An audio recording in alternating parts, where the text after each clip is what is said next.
Assalamualaikum warahmatullahi wabarakatuh. Perkenalkan, nama saya Anita Aulia Putri dengan NIM 2523031136. Di sini saya akan mempresentasikan makalah bahasa Indonesia yang telah saya buat, yang berjudul Model Penguatan Kapasitas Sumber Daya Manusia Pos Kesehatan dalam Peningkatan Pelayanan Kesehatan Primer Berbasis Digital di Kabupaten Pasuruan, dengan dosen pengampu Dr. Muhammad Bayu Firmansyah.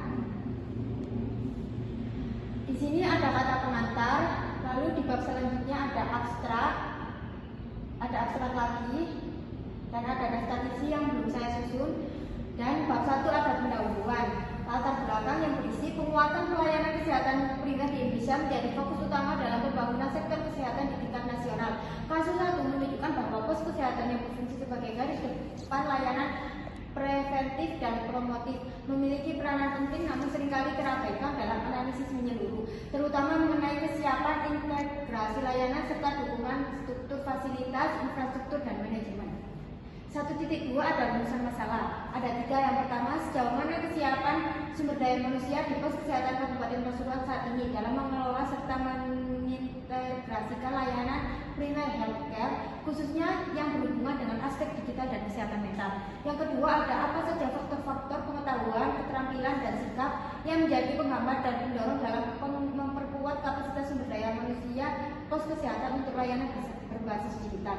Dan yang terakhir, ada model penguatan kapasitas sumber daya manusia seperti apa, termasuk silabus pelatihan, dukungan teknologi, dan sistem manajemen yang efektif dalam meningkatkan kualitas dan jangkauan layanan primer healthcare berbasis digital di Kabupaten Pasuruan. 1.3 ada batasan masalah, yaitu yang berisi, yang pertama ada lokasi penelitian. Penelitian ini dibatasi hanya pada pos kesehatan di wilayah Kabupaten Pasuruan, sehingga temuan tidak serta-merta dapat digeneralisasi ke wilayah lain tanpa pertimbangan konteks lokal yang berbeda. Dan yang kedua ada subjek penelitian. Responden utama dalam penelitian ini adalah tenaga kesehatan yang bertugas di pos kesehatan.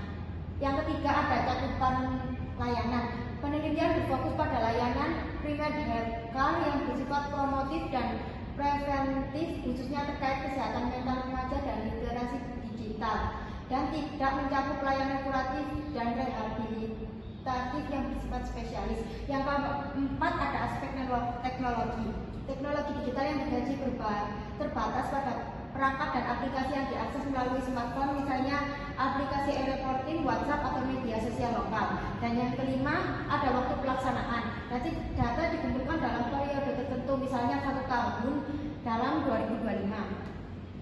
Yang keempat ada tujuan penelitian, yang yaitu ada 3, untuk mengidentifikasi tingkat kesiapan sumber daya manusia di pos kesehatan Kabupaten Pasuruan dalam mengintegrasi layanan kesehatan primer dan penerapan teknologi digital. Yang kedua ada untuk menganalisis faktor-faktor yang menentukan keberhasilan atau hambatan dalam memperkuat kapasitas sumber daya manusia.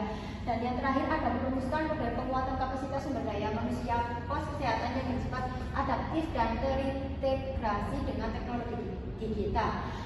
Yang terakhir ada manfaat penelitian. Manfaat yang pertama ada manfaat teoretis, dan kedua ada manfaat praktis. Bab 2 berisi tinjauan pusaka, tinjauan kesiapan pos kesehatan dan sumber daya manusia dalam integrasi pelayanan kesehatan primer. Yang kedua ada peranan sumber daya manusia pos kesehatan dalam menangani masalah kesehatan mental dan digital. Dan yang ketiga ada pengembangan model penguatan kapasitas sumber daya manusia berbasis digital. Dan bab 3 metodologi penelitian. Ada yang pertama ada jenis dan desain penelitian. Yang kedua ada lokasi dan waktu penelitiannya. Yang ketiga ada populasi sampel dan responden. Yang keempat ada instrumen dan teknik pengumpulan data. Dan yang kelima ada teknik analisis data.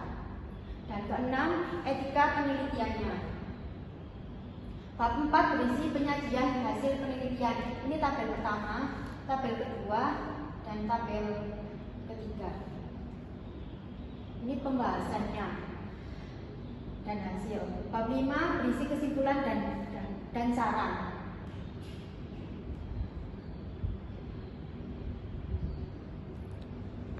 Lalu ini daftar pusakanya. Sekian dari saya. Wassalamualaikum warahmatullahi wabarakatuh.